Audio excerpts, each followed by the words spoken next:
माँ, आप खुद ही सोचिए, जब से ये शॉक ट्रीटमेंट शुरू हुआ है, आपको कोई भूत दिखाई दिया? नहीं दिया ना? इतना बड़ा चेंज आया आप में बस एक शॉक ट्रीटमेंट से। सोचिए जब 20 शॉक ट्रीटमेंट्स लगेंगे आपको, तो क्या हाल होगा आपका। मंजी, सिद्धि बिल्कुल ठीक बोल रही है। देख, खाली 20 सेशंस और हैं। उसके बाद ये प्रॉब्लम जो है हमेशा हमेशा के लिए खत्म हो जाएगी। बात को समझ। विनायक, विनायक, कल से पापा आ रहे हैं। कम से कम 11 दिनों तक वो रहेंगे। तब तक तो मुझे इस शॉक थेरेपी से मुक्ति दिला दे। मैं शांति से उनकी पूजा करना चाहती हूँ और वो ना हो कोई चमत्कार हो जाए और पापा के आशीर्वाद से बिना शॉक थेरेपी के ही मैं ठीक हो जाऊं। हाँ, हो सकती हूँ ना। मेरी बड़ी आस्था है पापा में। जय मंगलमूर्ति दर्शन मात्री मनोकामना पूर्ति। मामा, मेरी बात सुनिए। आप जैसा चाहेंगी वैसा ही होगा। हाँ, आपको 11 दिनों तक कोई शौक नहीं दिया जाएगा। हाँ, सच में? हाँ, आप पापा की पूजा करें, उनके पास रहें। Thank you, thank you. माँ, आप आराम कीजिए, मैं आता हूँ थोड़ी देर में।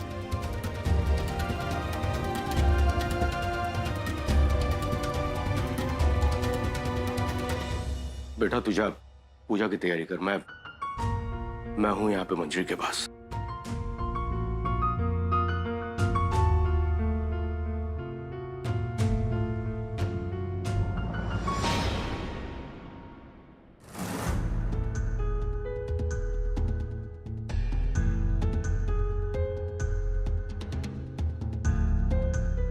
सिद्धि, मुझे तो लगा था कि बिजली के झटके के कारण चाची जी की सारी अक्ल ठिकाने आ जाएंगी और वो हकीकत सबके सामने कहानी की तरह बता देंगी और फिर एक ही झटके में सारा खेल खत्म हो जाता। लेकिन देवर जी फिर से चाची जी के सामने ढाल बनकर आ गए। सिद्धि, अगर ऐसे ही चलता रहा तो हम चाची जी की सच्चाई सबके सामने कैसे लेकर आएंगे? गौरी भाभी, हमें घर में एक ऐसा माहौल पैदा करना पड़ेगा जिससे माँ को अपनी जान और सच में से किसी एक चीज को चुनना पड़ेगा और अपनी जान बचाने के लिए माँ को सच बोलना ही पड़ेगा। तुम ऐसा क्या करने वाली हो? वही जो सिद्धि से विनायक करवाना चाहते हैं। मतलब? आप बस देखते जाइए भाभी। इस बार गणेश चतुर्थी विघ्न के साथ साथ माँ की मुंह से उनके सारे सच उगलवा कर अपने साथ ले जाएंगे। गणपति बप्पा मोरया। राजवीर! प्राची! राजवीर, बाहर निकलो! अरे बाहर आओ, कहाँ घुसे पड़े हो? एक सेकंड, तुम वही हो ना भोजपुरी फिल्मों की प्रोड्यूसर रूपमती? हाँ, यहाँ पे क्या कर रही हो? और ये राजवीर और प्राची से क्या काम है? ई लो, घर में सोहर गाया जा रहा है और ससुर को कुछ पता ही नहीं है। अरे भाई, हमसे लेना देना नहीं होगा तो किसी और से होगा का?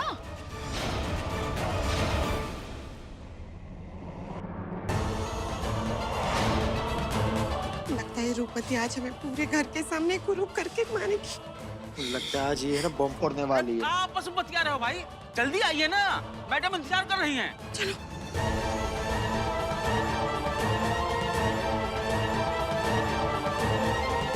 अरे राजवीर बाबू, तुमने अभी तक अपने काका को बताया नहीं कि तुम दोनों दंपत्ति हमारी ब्लॉकबस्टर फिल्म छपरा का बाहुबली में एक्टिंग कर रहे हो। अरे हम तो बहुत पहले अनाउंस कर दिए थे कि कुंद्रा खानदान का छोटा चराग भोजपुरी इंडस्ट्री में टिमटिमाना चाहता है, वो भी अपनी पत्नी के साथ। पता नहीं आपके कान में अभी तक खबर कैसे नहीं पड़ी। देखिए, आपके फैमिली ड्रामा से हमको कुछ लेना देना नहीं है। हम यहाँ इसलिए आए हैं क्योंकि आपका भतीजा और उसकी पत्नी हमारी फिल्म की शूटिंग में नहीं आ रहे हैं और इसकी वजह से हमारा 20 लाख का नुकसान हो गया है। 20 लाख? और हमें हमारा हर्जाना चाहिए बस।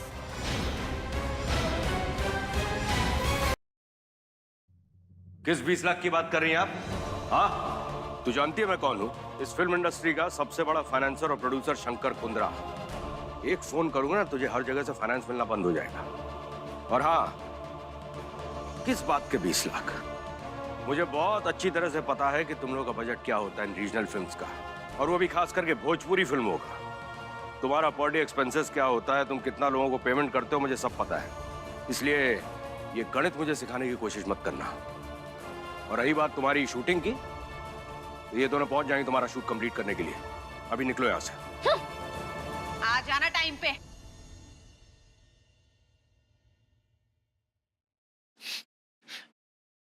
चाचा जी, हम दोनों से बहुत बड़ी गलती हो गई चाचा जी, प्लीज हमें माफ कर दीजिए। हमें आपको सब कुछ पहले ही बता देना चाहिए था, है ना प्राची? चाचा जी हम बताते भी क्या आपसे? ये कोई खुशी की बात थोड़ी थी। हम तो इस फिल्म में फंस गए चाचा जी, बहुत बुरी तरह फंस गए। चाचा जी, हम दोनों को ये भोजपुरी फिल्म नहीं करनी है चाचा जी, प्लीज आप कुछ भी करके हम दोनों को बाहर निकालिए ना चाचा जी, प्लीज। तुम लोगों ने इतनी बड़ी बेवकूफी करने से पहले कम से कम मुझसे पूछना तो चाहिए था। कोई भी रीजनल फिल्म्स करने में कोई बुराई नहीं। रीजनल फिल्म्स एक से एक अच्छी बनती हैं, लेकिन ये देखना चाहिए कि उनको बनाने वाला कौन है, प्रोड्यूस कौन कर रहा है। ये रूपमती जैसे लोगों ने पूरी फिल्म इंडस्ट्री का नाम बदनाम करके रखा हुआ है। पापा जी ये सच है कि इन दोनों से गलती हुई है, लेकिन पापा जी आप ये सोचिए ना कि राजवीर ने जो कुछ भी किया वो अपने दम पर किया, फिर वो भोजपुरी फिल्म क्यों ना हो। और पापा जी आप सोचिए ना, राजवीर कब से इंतजार कर रहा होगा कि आप उसे किसी अच्छे फिल्म में काम दें, इसलिए हो सकता है कि उसने। बेटा आई थिंक गलती मेरी थी। मैंने इन दोनों को प्रॉमिस किया था कि मैं इन दोनों को अपनी फिल्म में लॉन्च करूंगा, लेकिन मेरे दिमाग से निकल गया, मैं ऐसा कर नहीं पाया। खैर, अभी तुम लोग सबसे पहले इस फिल्म को कंप्लीट करो, और मैं प्रॉमिस करता हूं कि तुम लोगों के लिए एक बहुत ही अच्छी हिंदी फिल्म लॉन्च करूंगा, ठीक है? पहले जाओ अपने इस कमिटमेंट को कंप्लीट करो। जानते हो ना इस बात को कि कुंद्रा खानदान जो है वो अपने कमिटमेंट के लिए जाना जाता है। हाँ, जाओ। ठीक है चाचा जी। थैंक यू सो मच चाचा जी। बस चलो। थैंक यू बेटा।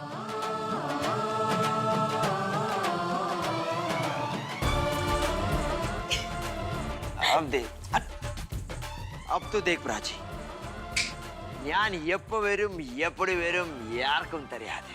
तो देखा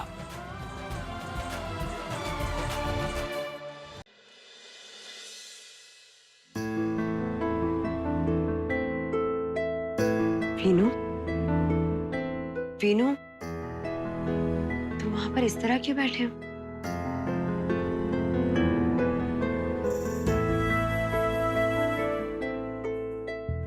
वीनू मैं जानती हूँ तुम माँ को लेकर मुझसे नाराज हो ना।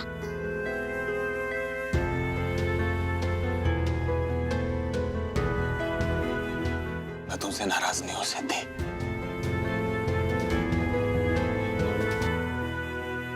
बल्कि मैं माँ की हालत को देख के बहुत ज्यादा परेशान हूँ। मैं जानता हूँ तुम उनकी मदद करना चाहती हो, लेकिन मैं माँ को अधमरी हालत में नहीं देख सकता। तुम जानती हो जब उनको शौक लगते हैं ना, तो मेरे पूरे बदन में करंट दौड़ने लगता है। मेरी एक बात समझ में नहीं आती, माँ के साथ ऐसा क्यों हो रहा है? माँ ने किसी का बिगाड़ा नहीं कुछ भी, और ये सब सोच के ना मेरा सर फटा जा रहा है। मुझे कुछ समझ में नहीं आ रहा मैं क्या करूं क्या ना करूं। वीनू, वीनू प्लीज तुम रिलैक्स हो जाओ। वीनू बैठो। नहीं बैठो वीनू, बैठो।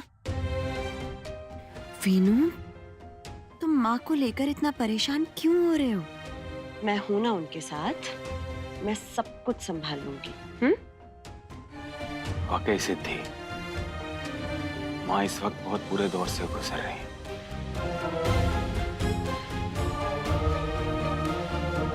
तुम्हें उनके साथ प्यार से और अपनेपन से पेश आना चाहिए। वीनू मैं तुमसे वादा करती हूँ, माँ को जैसे बर्ताव की जरूरत है मैं उनके साथ बिल्कुल वैसे पेश आऊंगी। वीनू मैंने रघु को माँ के लिए ड्राई फ्रूट वाला दूध बनाने के लिए कहा है, और मैं खुद उन्हें अपने हाथों से वो दूध पिला कर आती हूँ।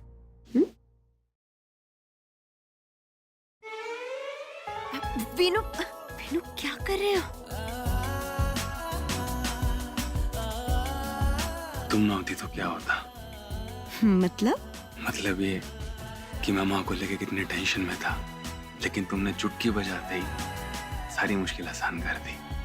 वीनू, मैं नहीं जानती मेरी चुटकी में कितनी ताकत है, पर मैं इतना जरूर जानती हूँ कि तुम्हारी सारी मुश्किलें आसान करने के लिए मैं अपनी जान भी दे सकती हूँ।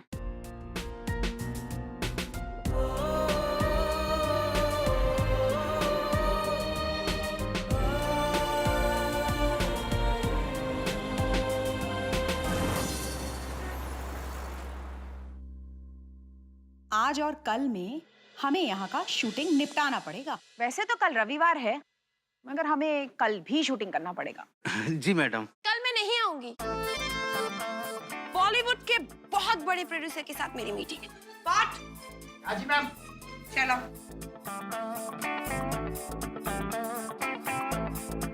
और हाँ, आगे से मैं संडे को शूट पे नहीं आऊंगी, तो अपना शेड्यूल मेरे हिसाब से प्लान कर लेना।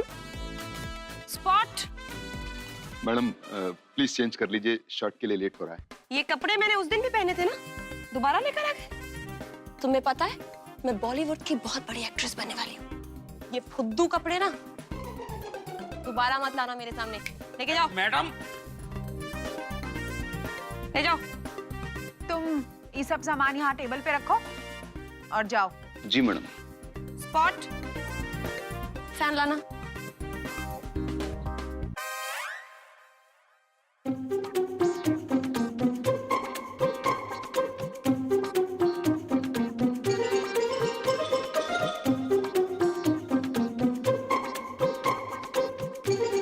तुमको ये कपड़ा नहीं पहनना है तो मत पहनो, लेकिन कल शूटिंग में जो तुमने हार पहना था वो वापस कर दो। कौन सा हार? तुम हमरा हार चुराई हो, चोर हो तुम, चोर।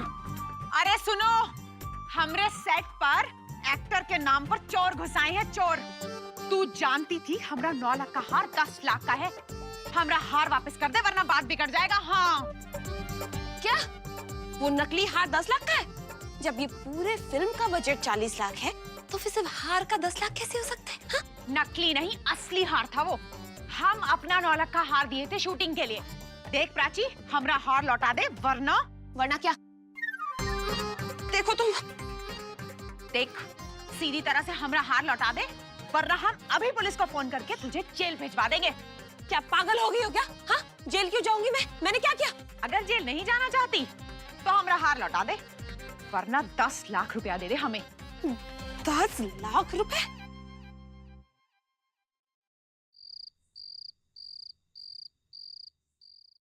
पता नहीं आज वैभवी का भूत कहाँ से निकल आएगा।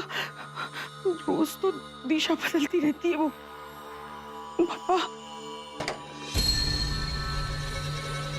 पापा रक्षा करना। चाची जी। गौरी, चाची जी, मैं आपके लिए हल्दी वाला दूध बना के लाई थी अपने हाथों से। तू हाँ, बैठ। अच्छा हुआ तू आ गई। हाँ, और सुन, तब तक बैठी रहना जब तक मुझे नींद ना आ जाए।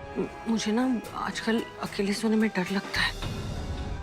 हाँ चाची जी, आप बिल्कुल परेशान मत होइए। आप जब तक नहीं सोएंगे मैं कहीं नहीं जाऊंगी, ठीक है? आप दूध पीजिए तब तक। इस दूध में मैंने नींद की गोलियां मिला दी है। अब चाची जी 2-3 घंटे तक सो जाएंगी, तब तक हम अपना अगला प्लान सेट कर लेंगे। आप लेट जाइए। हाँ, आई। लेकिन मेरा हाथ पकड़। हाँ।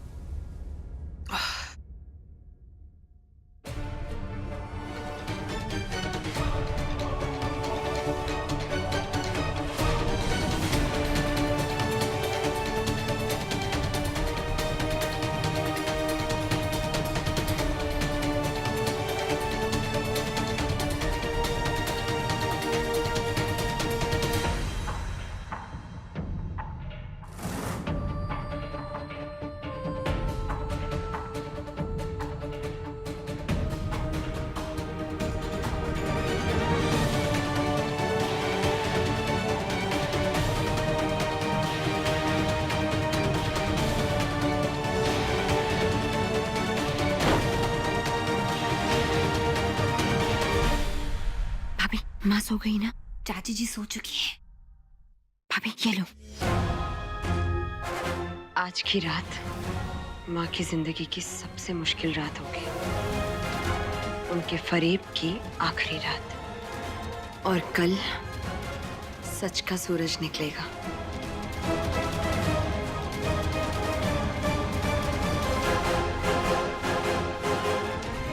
भाभी 10:30 बज चुके हैं। करीब 12 बजे तक सब सो जाएंगे। उसके बाद ही हम अपना सारा खेल शुरू करेंगे। हाँ, और 1 बजे एग्जैक्टली मैं आपके कमरे के बाहर आकर खड़ी रहूंगी। आप बिल्कुल रेडी रहना। और हाँ, एक बात हमेशा याद रखना, पापा हमारे साथ है।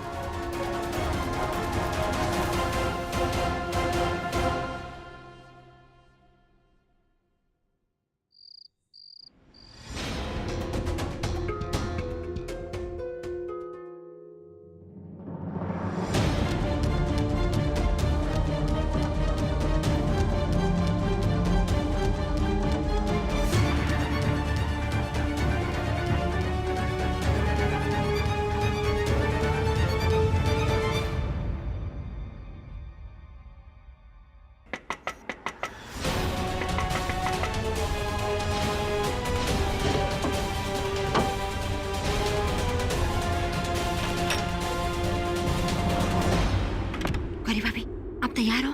बिल्कुल। अब वक्त आ गया है माँ के मुंह से उनका सच उगलवाने का। चलिए भाभी, जल्दी चलिए। 1 मिनट, वैभवी का मास्क तो ले लूं। जाओ जाओ जाओ, जल्दी ले लो।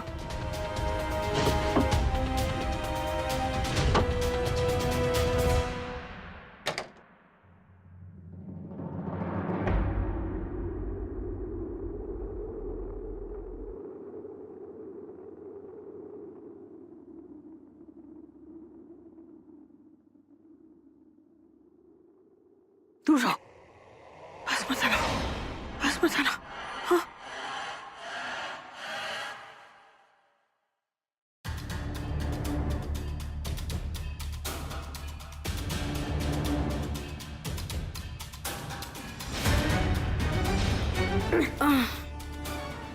वैभवी, मुझे मारना मत, मार मत। तू जा, चली जा, दूर जा, दूर हो मुझसे।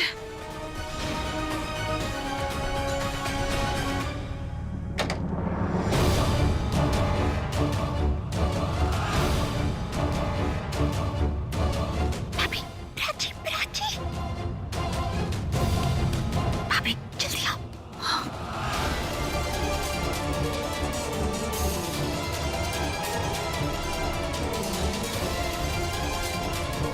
वैभवी, मुझे मत मारना, छोड़ दे मुझे, छोड़ दे वैभवी, छोड़ दे वैभवी। मैंने कुछ आवाज सी आ रही है।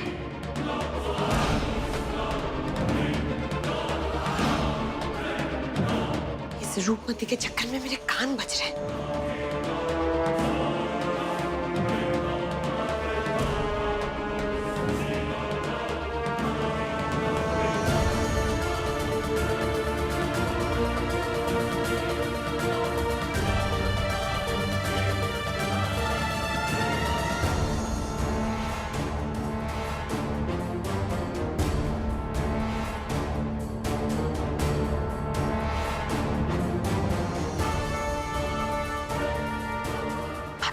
अब आप जल्दी से जाइए और तैयार हो जाइए। हाँ?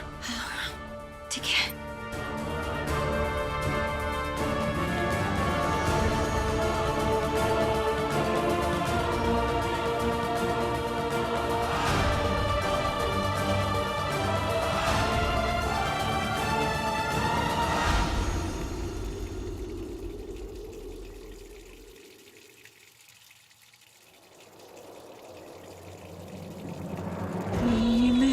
कहाँ हूँ? हाँ? अरे मैं यहाँ कैसे आ गई? मंजरी, हे मंजरी, देख, मैं आ गई।